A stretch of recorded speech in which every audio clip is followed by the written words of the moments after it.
Yo, what up, YouTube? Another day, another story. So, day 3 of being consistent on here. Today, I have the topic figured out. I want to talk about Plato's allegory of the cave and how I view it. How do I think it affects society as a whole, and what I think he really meant by this story. So, as y'all know, the story goes about these people that are chained in a cave since birth, and that are shown reflections into a wall of the cave, and starts considering them shadows as real life, right? They might see a shadow of a dog and they say that's a dog, shadow of a baby, that's a baby, or whatever, right? And then one of them gets unchained and shown the real world. And there in the real world, at first he struggles with the light, right? But once he opens his eyes to the reality of the world, he starts loving it. He starts seeing life as it really is, colorful and beautiful, right? And after that, he tries and goes to the cave to see the people that he grew up with, and talk to them about what he saw. The thing is, now that he saw their light, he cannot see the reflections again because his eyes are not able to see that. And with that, the other guys that are chained start thinking that he's crazy. And when he tries to pull them out of the cave, they start becoming aggressive and start putting themselves on the defensive, right? And Plato's talk about it as the path of the philosopher and trying to show the truth to the masses. And for me, what this means is basically, once you reach a certain state of consciousness, you cannot go back to being normal again. Because if we think about the guys that are chained in the cave as society, they are chained there. It basically means that society doesn't want to be free, doesn't want to see the real world. And why do I think that the philosopher works is completely doomed from the start?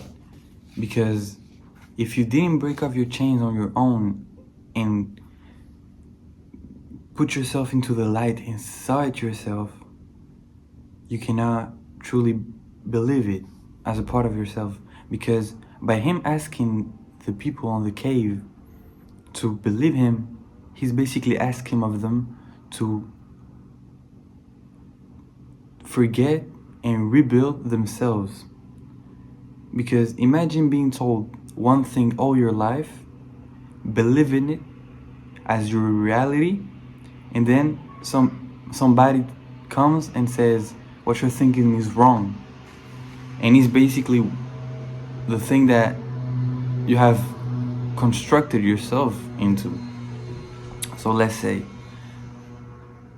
you're born, you get told by your parents that they're your real parents, and after treating them as your parents, you suddenly get told that, sorry, it's my cat. You suddenly get told that they're not your real parents. So what most people will do is they start thinking all of their life was a lie, and then these people that he considered family are not family anymore. Sorry guys, I got interrupted. But what I was saying is, imagine being told all your life that your parents are your real life and believe in it, and then suddenly you get told that they're not. For most people, it will be like their base, their foundation is broken, right?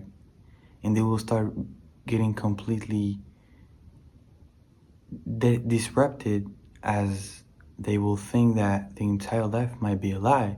So they rather stay in their place, in their comfort zone. And that's basically, for me, what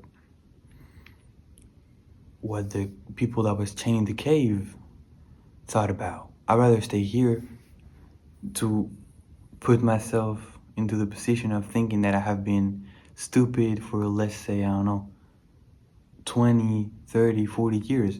And the longer, more older you get, the harder it is, because the bigger the lie, right?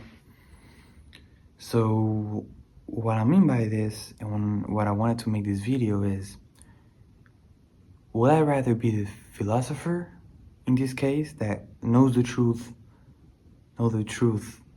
and but can get back to the cave to be with the masses? Or do I rather be the masses and never know the reality of life?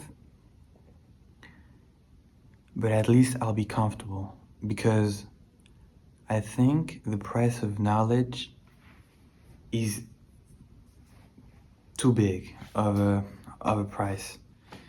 And for some people, you'll be ready to pay it. For some people, you might not be able to. So, because you have to know, once you become a philosopher, you can't get to the cave anymore.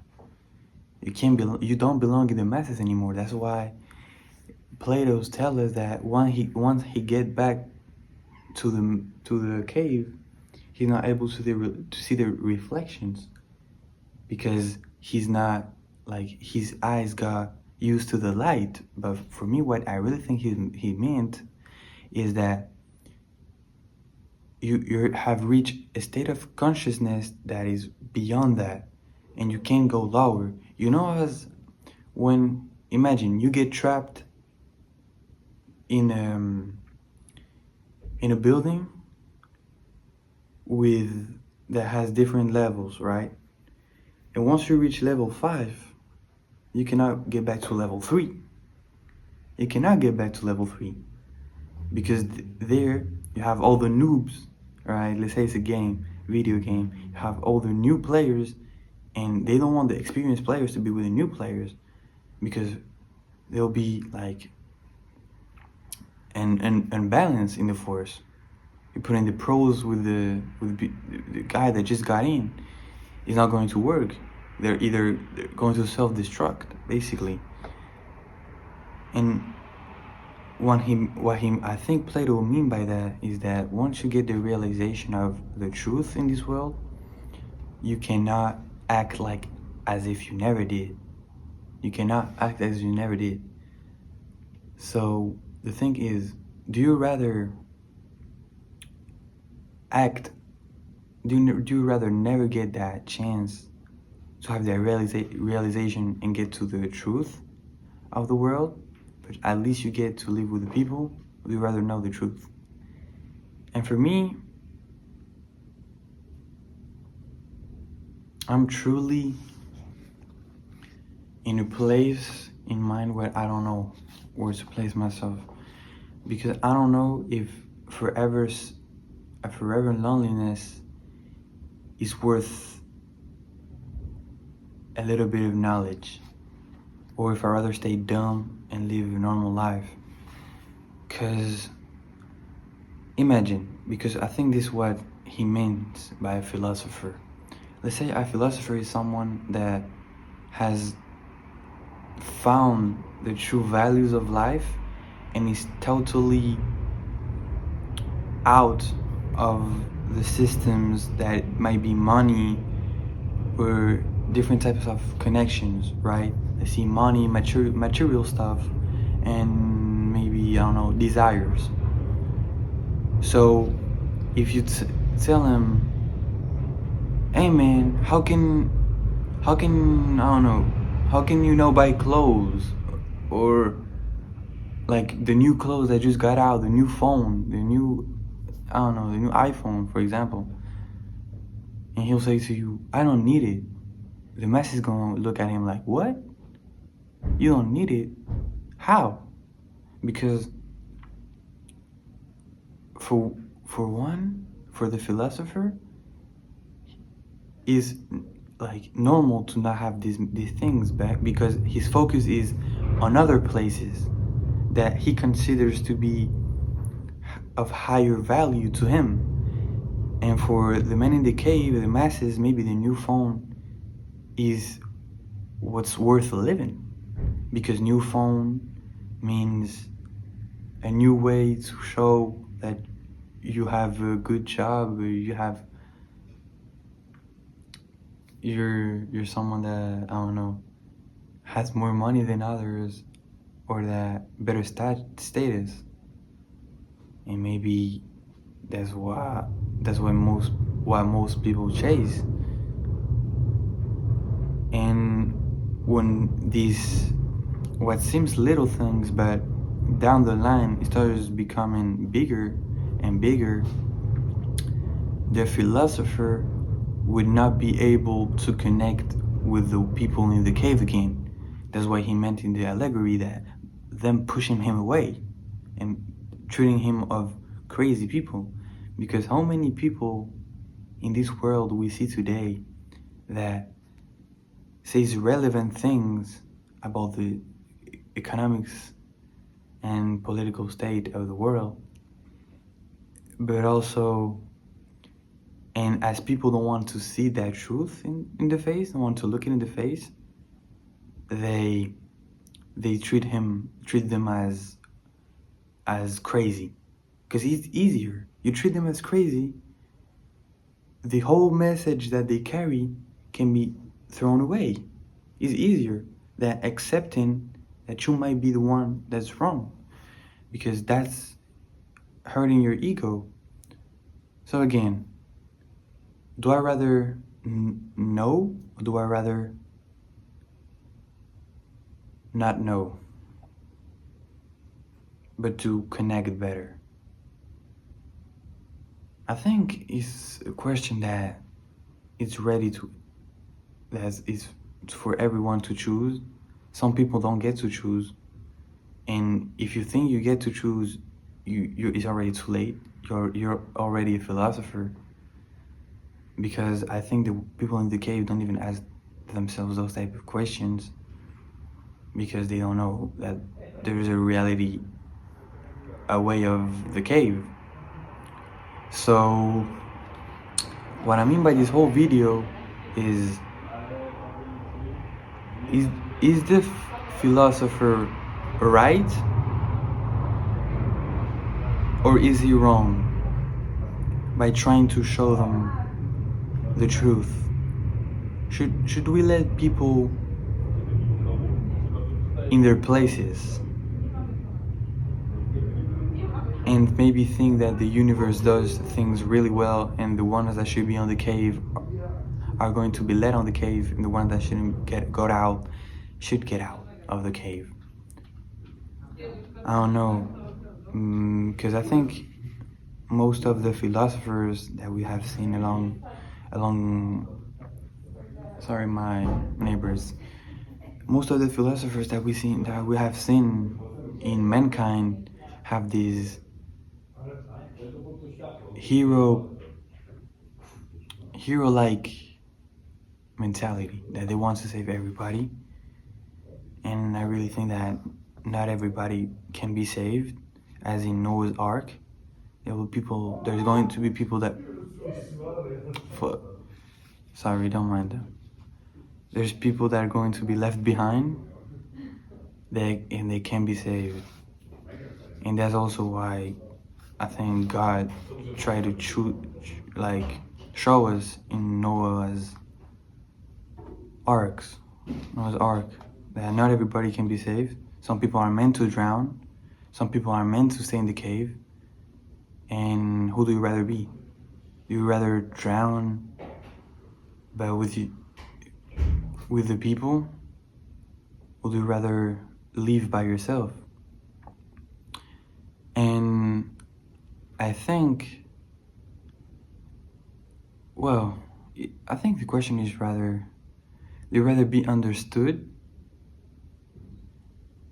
but not known deeply? Or do you rather be misunderstood and never but know the truth? So do you rather be someone that knows but is considered a liar by everybody? Or do you rather be somebody that don't know but everybody considers as someone that says the truth? And that's basically what social media shows nowadays. We have people that know the right words to make us believe something even though it's not true, and the people that knows the truth can't tell us. So truthfully, the allegory of the cave is truly powerful because it makes you question your entire life. Am I the one in the cave? Am I the philosopher? I think everybody thinks of themselves as a philosopher, and because nobody wants to seem like the stupid guy that's in the cave. And maybe everyone has their own cave about a specific topic that they don't want to see. It's truly deep. Thankfully, God has not let the philosophers alone. When there's philosophers, they tend to unite themselves. The guys in the cave are going to unite themselves, and the philosophers are going to unite themselves on another side. So nobody's truly alone. But one thing is sure, both of them can never connect deeply. And I think if the more philosophers we get, the bigger the difference will be. Because now maybe philosophers try to hide themselves between cavemen, between the people in the cave. But the more they will start being a minority, the less they will have to hide, and they will be total imbalance, because somebody will see the world as the reflections, and the other people will start seeing the world as how it truly is. And these two cannot connect, because imagine saying that's not a dog, that's a reflection of the dog, to somebody that firmly believes is that reflection is a dog.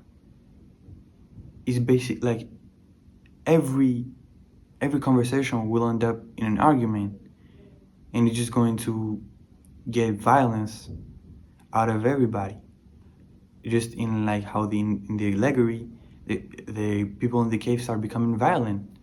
So for me, this just shows Plato's intellect, how this topic that he thought about, like thousands of years before, is still affecting us now, and it's really a powerful topic. So I want to know what y'all think of it, and I hope y'all enjoy the video. I hope y'all can enlighten me in what y'all think, and I hope y'all like the way I talk, and I hope I can see in a few years myself talking about this and be proud of how I talked today and how I thought today. So man, goodbye, and I love you guys.